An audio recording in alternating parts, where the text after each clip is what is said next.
Sir, കേരളത്തിൽ tourism connectivity വർദ്ധിപ്പിക്കുന്നതിനായി കേന്ദ്ര പദ്ധതിയായ റീജിയണൽ കണക്ടിവിറ്റി സ്കീം ഉഡാൻ പ്രയോജനപ്പെടുത്തും. ഇതിൻ്റെ ഭാഗമായി സീപ്ലെയിൻ ടൂറിസം ഹെലിപോർട്ടുകൾ, ചെറിയ വിമാനത്താവളങ്ങൾ എന്നിവ വികസിപ്പിക്കാൻ പദ്ധതികൾ ആവിഷ്കരിക്കും. ഇതിനായി 20 കോടി രൂപ വകയിരുത്തുന്നു. സർ, ഇന്ത്യയെ ഒരു കളിപ്പാട്ട നിർമ്മാണ ഹബ്ബായി മാറ്റുമെന്ന കേന്ദ്ര ബജറ്റ് പ്രഖ്യാപനത്തിന് തുടർച്ചയായി കേരളത്തിലെ സൂക്ഷ്മ, ചെറുകിട, ഇടത്തരം സംരംഭങ്ങൾ, കുടുംബശ്രീ എന്നിവയെ സംയോജിപ്പിച്ച് പ്രാദേശികമായി കളിപ്പാട്ട ഉൽപ്പാദനത്തിന് പദ്ധതികൾ ആവിഷ്കരിക്കും. ഇതിനായിട്ട് 5 കോടി രൂപ വകയിരുത്തുന്നു. സർ, സാക്ഷം, അംഗൻവാടി, പോഷൻ 2.0 തുടങ്ങിയ ദേശീയ പോഷകാഹാര സഹായ പദ്ധതികൾ കേരളത്തിൻ്റെ തനത് പോഷകസമൃദ്ധമായ ചക്കപ്പൊടി കൂടി ഉൾപ്പെടുത്താൻ സംസ്ഥാന ഗവൺമെൻറ് മുൻകൈ എടുക്കും. സർ, ഭാഗം 3 പ്ലാനിൻ്റെ ഭാഗമാണ്. സർ, 2025-26 സാമ്പത്തിക വർഷത്തെ സംസ്ഥാന പദ്ധതി വിഹിതം മുൻവർഷത്തെ 30,370 കോടി രൂപയിൽ നിന്നും 32,500 കോടി രൂപയായി വർദ്ധിപ്പിക്കുന്നു. ആകെ പദ്ധതി അടങ്കൽ 41,653.71 കോടി രൂപയാണ്. കേന്ദ്ര സർക്കാർ അടിച്ചേൽപ്പിച്ച കടുത്ത സാമ്പത്തിക ഞെരുക്കത്തിൻ്റെ സാഹചര്യത്തിലും സർക്കാരിൻ്റെ വാർഷിക പദ്ധതിയിൽ ഇത്രയും വർധനവ് വരുത്താൻ കഴിഞ്ഞതിൽ വളരെ സന്തോഷവും അഭിമാനവുമുണ്ട്. വാർഷിക പദ്ധതി അടങ്കലിലെ വർധനവിൻ്റെ ഗുണഫലം എല്ലാ മേഖലകൾക്കും ഉറപ്പുവരുത്താനും അതോടൊപ്പം പുതിയ പദ്ധതികൾ ഏറ്റെടുക്കുവാനും സർക്കാരിന് കരുത്ത് നൽകും. സർ, കേരളത്തിലെ കാർഷിക മേഖല കഴിഞ്ഞ 3 വർഷമായി മെച്ചപ്പെട്ട വളർച്ചാ നിരക്കാണ് രേഖപ്പെടുത്തിയിട്ടുള്ളത്.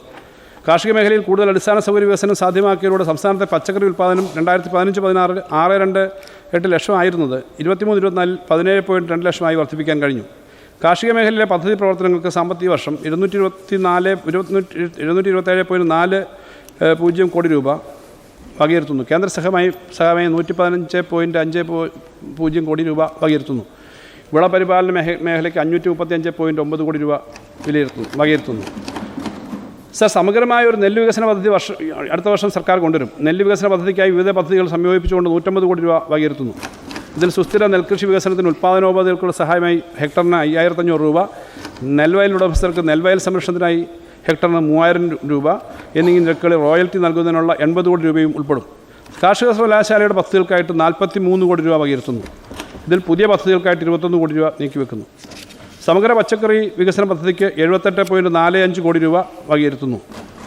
നാളികേര വികസനത്തിനായി 73 കോടി രൂപ വകയിരുത്തുന്നു. സുഗന്ധവ്യഞ്ജന വിള പദ്ധതിക്ക് വകയിരുത്തൽ 4.6 കോടി രൂപയിൽ നിന്ന് 7.6 കോടി രൂപയായി വർദ്ധിപ്പിക്കുന്നു. പഴവർഗ്ഗങ്ങൾ, പൂക്കൾ, ഔഷധസസ്യങ്ങൾ എന്നിവയുടെ വികസനത്തിനായി ആകെ 18.92 കോടി രൂപ വകയിരുത്തുന്നു. സാർ, കേരളത്തിൻ്റെ കാർഷിക കാലാവസ്ഥ വൈവിധ്യം കണക്കെടുത്ത് കേരളത്തെ ഉയർന്ന മൂല്യമുള്ള ഹോർട്ടിക്കൾച്ചറൽ ഹബ്ബാക്കാൻ വിഭാവനം ചെയ്യുന്ന ഒരു പുതിയ പദ്ധതി നടപ്പിലാക്കാൻ ലക്ഷ്യമിടുന്നു. സാങ്കേതിക വിദ്യാധിഷ്ഠിതമായ കൃഷിക്കായുള്ള സഹകരണ സംരംഭം എന്ന സ്കീമിൽ ഉൾപ്പെടുത്തി ഇതിനായി 30 കോടി രൂപ വകയിരുത്തുന്നു. പാലക്കാട് ചിറ്റൂർ പെരുമാട്ടി അഗ്രോ ഇന്നൊവേഷൻ പാർക്കിന് 1 കോടി രൂപ അനുവദിക്കുന്നു. കാർഷിക വിജ്ഞാന വ്യാപന പ്രവർത്തനങ്ങളുടെ ശാക്തീകരണത്തിന് 14.89 കോടി രൂപ വകയിരുത്തുന്നു. ഫാം യന്ത്രവൽക്കരണ പ്രവർത്തനങ്ങളുമായി ബന്ധപ്പെട്ട് 10 കോടി രൂപ വകയിരുത്തുന്നു. വിള ഇൻഷുറൻസിന് പദ്ധതിയുടെ സർക്കാർ വിഹിതമായി 33.14 കോടി രൂപ വകയിരുത്തുന്നു. കാർഷിക വിപണനം, സംഭരണം, വെയർഹൗസിംഗ്, മറ്റ് കാർഷിക പരിപാടികൾ എന്നിവയ്ക്കായി ആകെ 157.31 കോടി രൂപ വകയിരുത്തുന്നു. കാർഷിക ഉൽപ്പന്നങ്ങളുടെ വിപണനത്തിലുള്ള പിന്തുണയ്ക്കായി 43.90 കോടി രൂപയും അനുബന്ധമായ തൊഴിലവസരങ്ങൾ സൃഷ്ടിക്കുന്ന ഉദ്യമങ്ങൾക്കായിട്ട് 8 കോടി രൂപയും വകയിരുത്തുന്നു. സർ, കാലാവസ്ഥാ വ്യതിയാനം ചെറുത്തുകൊണ്ടും ദ്വിതീയ കാർഷിക മേഖലയ്ക്ക് പ്രാധാന്യം നൽകിക്കൊണ്ടുള്ള സമഗ്ര കാർഷിക വികസനത്തിന് 2,365.5 കോടി രൂപയുടെ പ്രത്യേക പാക്കേജ് പദ്ധതിക്ക് ലോകബാങ്കിൻ്റെ അംഗീകാരം ലഭിച്ചു. ഈ വർഷം കേര പദ്ധതി വഴി പദ്ധതിക്ക് 100 കോടി രൂപ വകയിരുത്തുന്നു.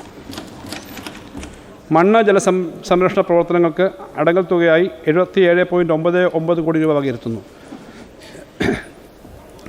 കേരള സംസ്ഥാന റിമോട്ട് സെൻസിംഗ് ആൻഡ് എൻവയോൺമെൻറ്റ് സെൻറ്ററിന് 13.3 കോടി രൂപ വകയിരുത്തുന്നു.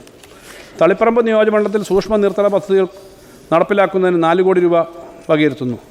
സർ, കേരളത്തിലെ വിവിധ ജില്ലകളിലെ വിവിധ പാടശേഖരങ്ങളുടെ ഭൂമി വികസന പ്രവർത്തനങ്ങളും വിവിധ കുളങ്ങളുടെ നവീകരണങ്ങളും എന്ന നബാർഡ് വായ്പാ പദ്ധതിക്ക് 25 കോടി രൂപ വകയിരുത്തുന്നു. മൃഗസംരക്ഷണ മേഖലയ്ക്കായി 317.90 കോടി രൂപ ആണ് പദ്ധതി വിഹിതം. ഇതിൽ 159.63 കോടി രൂപ മൃഗസംരക്ഷണ വകുപ്പിനുള്ളതാണ്. 30 കോടി രൂപ നബാർഡ് REDF വായ്പയും 9 കോടി രൂപ കേന്ദ്രാവിഷ്കൃത പദ്ധതികൾക്കുള്ള സംസ്ഥാന വിഹിതവുമാണ്. മൃഗചികിത്സാ സേവനങ്ങളുടെ ഭാഗമായി 9 കോടി രൂപ അധികമായി ഉൾപ്പെടുത്തി ആകെ പദ്ധതി വിഹിതം 41.1 കോടി രൂപയായി ഉയർത്തുന്നു. ബീജസങ്കലന സൗകര്യങ്ങൾ വർദ്ധിപ്പിക്കാൻ 9.2 കോടി രൂപ വകയിരുത്തുന്നു. സർ, പ്രത്യേക കന്നുകുട്ടി പരിപാലന പരിപാടിക്ക് 6 കോടി വർദ്ധിപ്പിച്ച് 48.5 കോടി രൂപയായി ഉയർത്തുന്നു. ലൈഫ് സ്റ്റോക്ക് ഡെവലപ്മെൻറ്റ് ബോർഡിന് 32.46 കോടി വകയിരുത്തുന്നു. ഗുണനിലവാരമുള്ള മാംസ ഉൽപ്പന്നങ്ങളുടെ നിർമ്മാണവും വിപണനവും ലക്ഷ്യമിട്ട് പ്രവർത്തിക്കുന്ന സ്ഥാപനമായ മീറ്റ് പ്രൊഡക്ട്സ് ഓഫ് ഇന്ത്യക്ക് 17.14 കോടി രൂപ വകയിരുത്തുന്നു.